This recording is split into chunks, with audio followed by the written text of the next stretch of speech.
Welcome to the Emerging Minds podcast.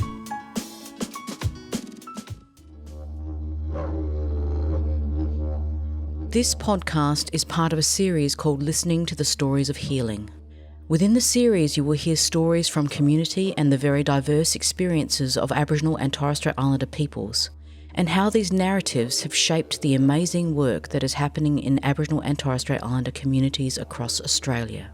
Here at Emerging Minds, we like to call it the secret garden, the stories and experiences that non-Aboriginal people don't always get to see or hear. Whilst these stories include sadness and hurts and sometimes can feel uncomfortable to listen to, it is through listening to these narratives that you will get a glimpse of the deep wisdom, knowledge and healing practices of families and communities, and understand why our Aboriginal and Torres Strait Islander peoples are part of the oldest continuing culture in the world. Welcome everyone, this is Dana Shen, an Aboriginal cultural consultant working with Emerging Minds. Today we are speaking with Diana Uribe and Aunty Colleen Lovegrove on their work with Kornar Winmil Yunti, also known as KWY. Aunty Colleen is a proud Ngarrindjeri woman, recently retired after 15 years in the field of domestic violence. Her recent role has been a caseworker at KWY. Diana is an accredited mental health social worker and former operations manager at KWY. Thank you so much, Aunt and Diana, for speaking to me today. Before we get into the detail of understanding more about your work and how you work with children, I wondered if each of you could talk a little bit more about you and the work you have done in Aboriginal and domestic and family violence. Aunty Colleen, I wondered if you could start first. Well, I'm Colleen and I belong to the Ngarrindjeri people. I've worked in the domestic and family violence sector for many years. I have extensive experience in working with Aboriginal and Torres Strait Island women. I work for Ngarrindjeri, the Aboriginal secured site for Aboriginal women and children, also in the generic sector for domestic violence. I've been working with KWI for close to 4 years now in the Northern Hub team for families that experience domestic and family violence. Thanks so much, Aunt. You've got a wealth of experience. We're so looking forward to hearing more from you today. Diana, so now can you tell us a bit about you and your experience in working in the Aboriginal and domestic family violence space? Thank you, Dana. My name is Diana Uribe, so I'm from Colombia.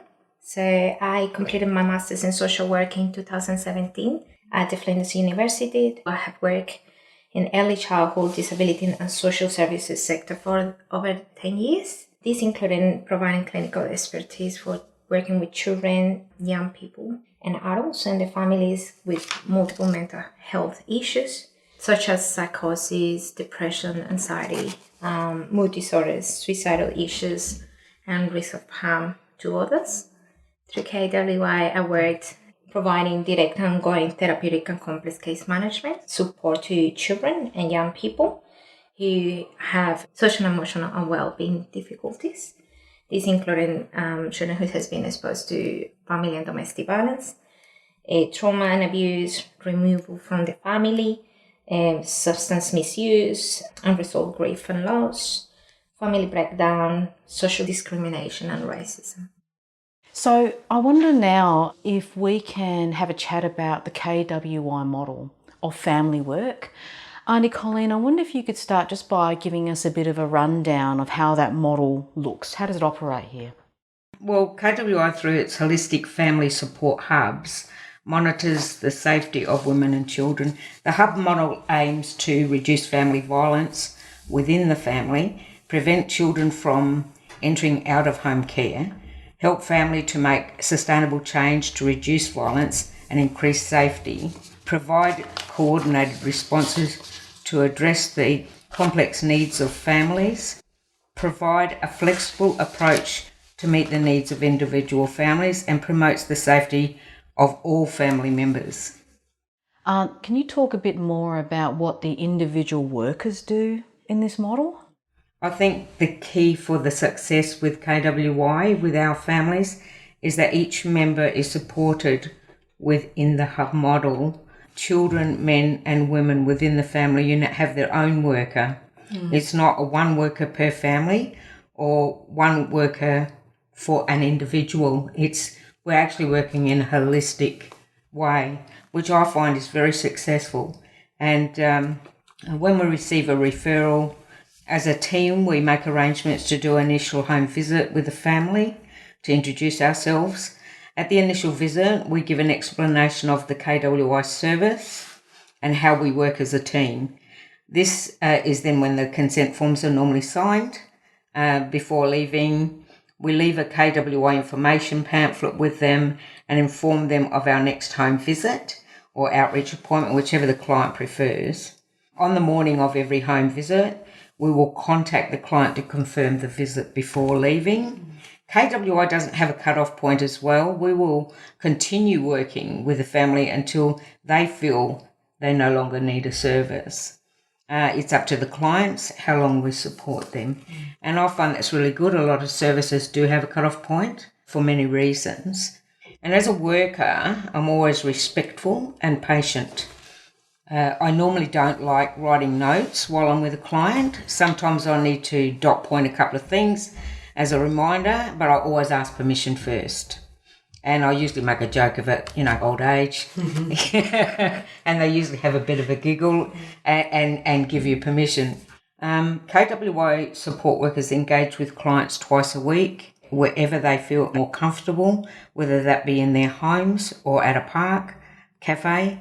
Clients engage better in their safe space rather than in a clinical setting. We have 3 workers per family, a men's worker, women's worker, and a youth worker. While I'm supporting the woman, our men's worker simultaneously works with the perpetrator in a separate space for confidentiality reasons, and so that the woman can open up more to us, that no one else is around to hear. There's no consequences after we leave, that sort of thing. Our youth worker would normally have their therapy sessions within the children's school in confidential space. The ability to share information between workers within each hub allows a real-time instant response. Our aim is to improve the safety of women and children by providing specialised knowledge and culturally appropriate services to break the cycle of domestic violence and stem the flow of Aboriginal children into the child protection system across Australia. And I think one of the things that was really important about what you said is that there are different workers for different members of the family. And as the staff work together with that family, around that family, you picked up on the role of the youth worker. And I know that also includes working with younger children as well. Deanna, I wondered if you could talk more about the role of the worker that works with the child in this context. I think it's very important to highlight that before working with children, it's very important to gather as much information about the child before engaging with the child or the young person.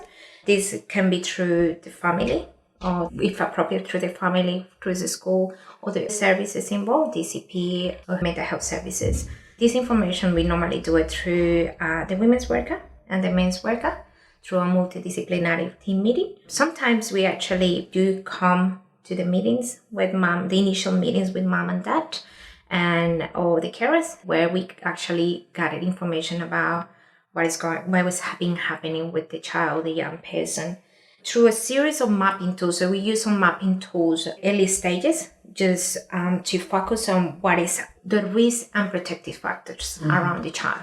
Once we identify those risks and why we identify the protective factors, we can start to work with the child or the young person. But we do want to get as much information from the young person or the child before we actually continue the service. There are a number of things that are very important to think about it before commencing any support. So one of the things is the environment. So how it's going to look like. So obviously working with children under 12, we normally provide through school. Again, because it's a safe place, we don't provide the therapeutic support at home because always there's family around and things like that. So we normally provide the one-on-one support at school if it's under 12. And then after that, for children, older children, we pick them up at school or high school. And then we normally ask them where is the safe place they normally would like to go to have that therapeutic support. This can be in a community center. Sometimes it can be a school. I have found that a lot of young people, they don't want other people to see them receiving that support at school. So some of them actually just ask you to take them to the beach, to have that conversation, to talk about what's going on at home and in their lives. Another thing that is very important is the parents' engagement. That is actually really, really important when working with children and young people. If there is no parent engagement, obviously they won't be engaging. Sometimes I just come with a women's worker. I wait outside when the women's worker is with the mom. And you can see the young people and even children, they started to see you that you come in every week. You stay outside, you just say hello, but you're always there. And then as the time passed, they started to say, okay, I actually trust her because mama trusts the women's worker. So if the women's worker is the men's worker are providing support to my parents, I might want to know what's going on. I want to be part of this as well. With the young people, sometimes it has taken me up to 6 months.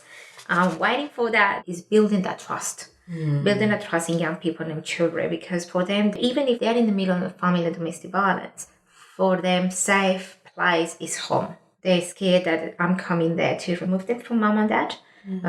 So I guess that is something that we, as a practitioner, do take into account. When building rapport with the kids, there is a lot of things that I think I have learned through the years working with Aboriginal people, cultural supervision, and cultural consultants.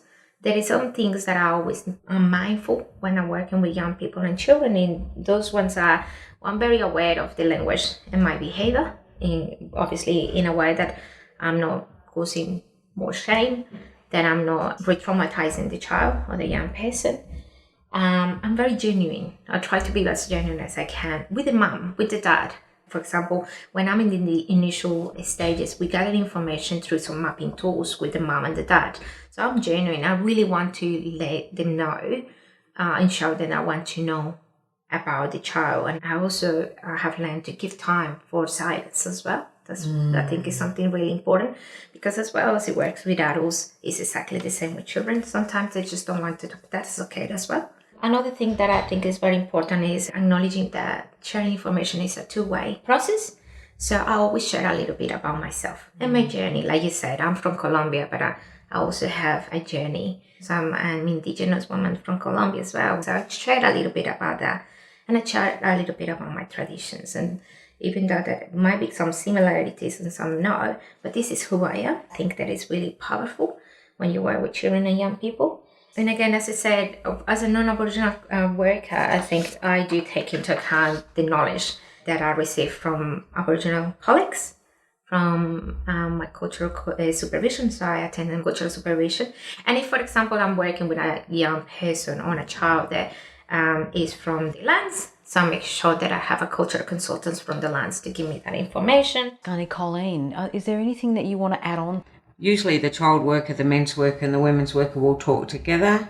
The children aren't right. There's things going wrong at school. What's happened? Has anything happened at home with the parents? I might say, well, she's actually told me everything's good. And the men's worker might say, well, he stated this has happened and this has happened. So each one of them are indicators to us whether something's flowing right or whether something's going wrong. And we can investigate that a bit more. Usually children are a great indicator of that around their behaviours. And as you're talking, I'm getting that sense that you as workers have to move with the ebb and flow of the family you're working with and the individuals you're working with. And you have to do it in a way where they can continue to trust you at every step of the way. It seems like a really challenging type of work to do, but also much more holistic. I think deep listening is a key, and leaving space for silence sometimes too. This gives the clients reassurance you are taking in their story and being respectful. I do a women's check-in at every home visit, and that's just a form of how they're feeling, how they feel about their culture, how they're feeling about their living arrangements. It's only a few questions, but it gives us a whole insight into what's going on with the client each week. And this document will indicate to me if I need to investigate and discuss a concern if the score was very low in that. We also do a workers check out with them, and this is to let us know whether we are meeting the needs of the client. And if I don't get 10, 10, 10, I'm going to ask, where does she think I'm going wrong? What more can I help her with? This gives me an indication I need to be working on a certain area. So it's good for the worker to know these things. I will do a women's safety analysis as well, and that will be done every 4 to 6 weeks, unless circumstances change, of course, and then I will do it sooner. I do a case plan with every client, and I empower the client to take a lead in their own care process to make sustainable change goals moving forward for their future. I will do a safety plan with the client for their current situation, also if a situation changes and a client needs to leave. In the case where there is a pet, I will also do a safety plan for the pet. And the reason I have a safety plan for the pet is many women won't escape a volatile situation and leave a pet behind. I also give my clients all after hours emergency numbers in case something happens when a worker's not around or can't be contacted during the day. I'm not a wellbeing practitioner, but I always make sure every client has literature on grief and loss, anxiety and panic attacks to help them when a practitioner isn't with them. And there's certain exercises on that literature for them to do to bring themselves out of anxiety and panic attacks. Look, every practitioner works differently. Some of the other activities I will do is a genealogram. I'll do an activity with the client called the Tree of Life, which is an extension of the genealogram. I'll also do a negative positive tree, which is a bit of an art form, same as the Tree of Life. And this helps with your case plan. I have made up a document myself, which I call the relationship document, which I leave with the clients to fill out in their own time over a couple of weeks, as it has several pages. This document is a memory jogger of the good times, the good things in their relationship. This jogs their memories back to good times and good things in their relationship. And, as you're talking, I'm getting that sense that you as workers have to move with the ebb and flow of the family you're working with and the individuals you're working with.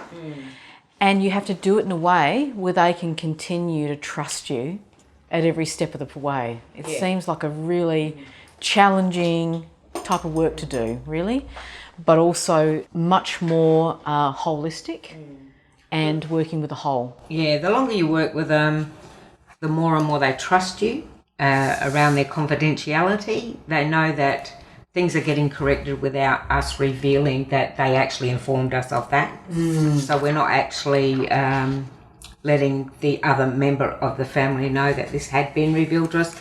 We do it in a way where we can have that therapeutic session around that issue without them knowing that it was actually revealed, and it doesn't break their confidence in you, if you know what I mean.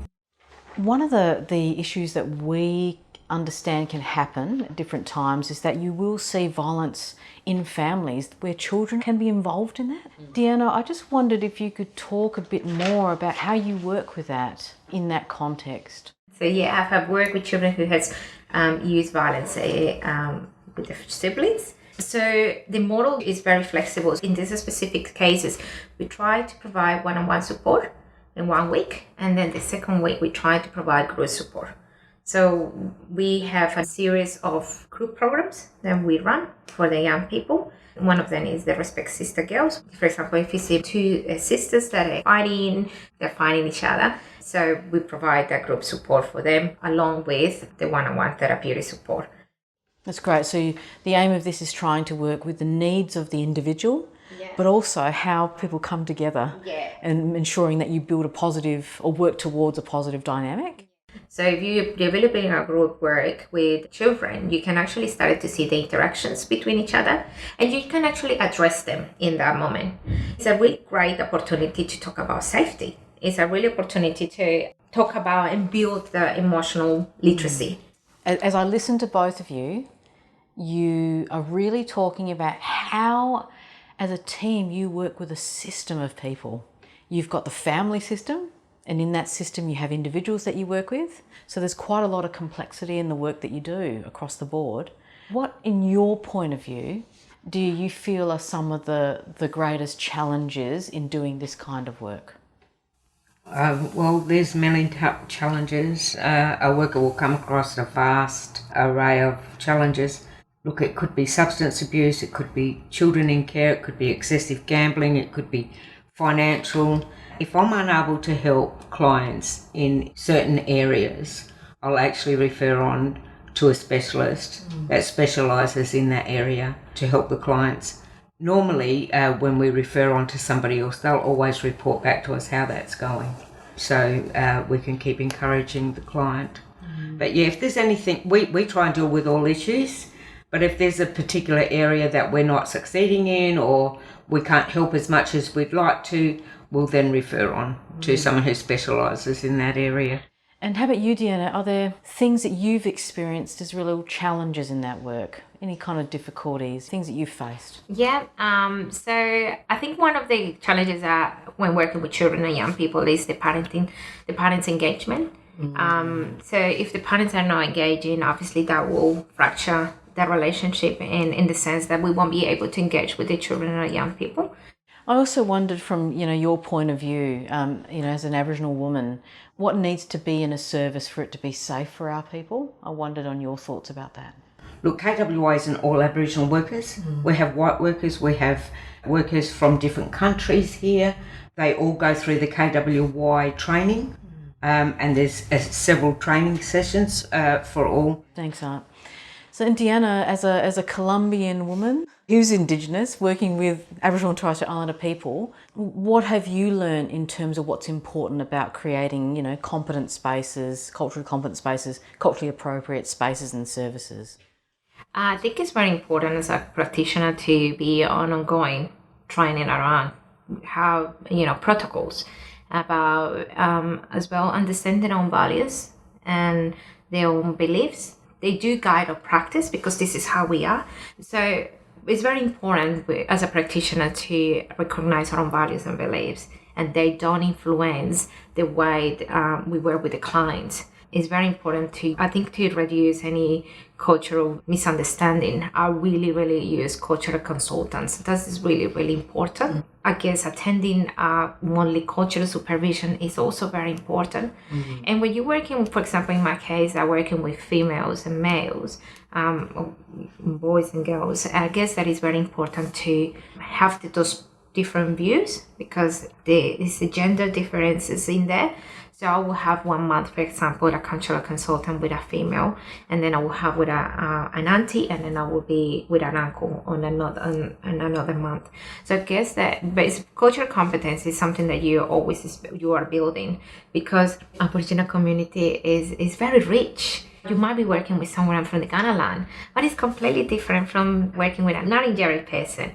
So I guess that the more information that you can get, the more you can assume. You can't assume when you're working with a client, because they're Aboriginal there, you're working, I know the protocols. Their protocols are completely different, and you need to acknowledge that. Just to add to that, for healing and change to occur, there needs to be reconnection to our culture, community, traditions, reconstructed through yarning, song, dance, art, weaving, fishing, and sometimes just spending time on country. It helps revigorate our culture, our ways. This helps us connect to self, to family, to community. And and we're very fortunate with KWI that we have an AOD practitioner, we have a wellbeing practitioner, and we have a cultural consultant. We have a cultural person we have some clients that are disconnected from their Aboriginality. They feel disconnected. They may have been removed as a child and they're over 18 now. They're back out there on their own. They don't feel like they belong to the Western world, and they know they're Aboriginal, but they don't feel connected. They're feeling totally disconnected. They don't know anything about their culture, their language. Sometimes they don't know a lot about their own family. So we do have one particular case at this particular stage, which this has happened to. We've brought in someone who's very culturally appropriate, Uncle Moogie, who has sessions with this person once a week. and is informing them of their culture, their history, dance, weaving. I know that we've given her books on her traditional weaving and art, and we do storytelling with her, and she almost jumps in our arms when she sees us at the front of her house because she's so thirsty for her own culture and for connection. And that's really, really important. With this particular family, we've gone as far as we can with our casework with this person. The family is on a good road now and moving forward, but we're keeping up the cultural support for her because there's a lot more of that needs to make this person feel whole again and connected. So, you know, we're very fortunate that we have different practitioners within the same organisation that can really come together and help people and families, or individuals and families that are supported by KWY. Great, Aunt. Thanks. Going back to the cultural competence for non-Aboriginal practitioners, something that I really think is very important, and I have learned over the years, is to have someone to vouch for you in the community as well. So you can say that you have worked in an Aboriginal organisation, but it's also good to say with who, and who in the community actually vouch your practice. Uncles or aunties actually can vouch for you. And other thing is as well to make sure that you use cultural appropriate mapping tools or assessments when you're working with your client. That is very, very important, because we want to, obviously, a lot of mainstream mapping tools opens to bias. And as a non-Aboriginal practitioner, I always make sure that I use cultural appropriate tools as well. So I wondered now if both of you could share some of the successes that you feel you have had in working in this with families in this space, and what's made them most successful. You know, I feel the hub model, being a holistic model within the family, helps significantly change for the success of every family. I believe because each person has an individual worker and we're all working together, and because workers are debriefing all the time, we're all working towards that one goal for the success of this family. But really, I believe that clients are their own successes. You know, if they really want to make change, they will take on board the tools you're giving them to, and they will take on the information, the guidance, the direction that you give them, and they will succeed. We've had some significant successes within KWY. Great, thanks so much, Aunt. Deanna, have you got any final words to say in regards to successes, things that you felt have been, you know, success for you or success for children and families? We also have, young people that, I guess that what Aunty said, if the parents engage and the parents actually engage with the program, that is, as well as it would be affecting successfully for the children as well. Because we can provide that therapeutic support, because the children will engage as well. So I have had young people with drugs, substance abuse use, who had not, who are at the end of the program, and when they were closed, it was going to be closed, they completely stopped and engaged. Something very important, I think, that it works with young people, is to look at what they're interested in, their goals, and making sure that they do follow through, making sure that supporting them so they can follow. So if a young person asks you for support, always be open to offer it. And if a young person said to me, I'm not ready now, that's okay. We'll talk about it, or we will address that goal that you want to achieve. Thank you so much, Deanna and Aunty Colleen. It was an absolute delight hearing about your work, and it's always wonderful to be with both of you. So thank you so much. You're most welcome. Thank you, Tana, for inviting us. Thank you for joining us in our podcast series, Listening to Stories of Healing.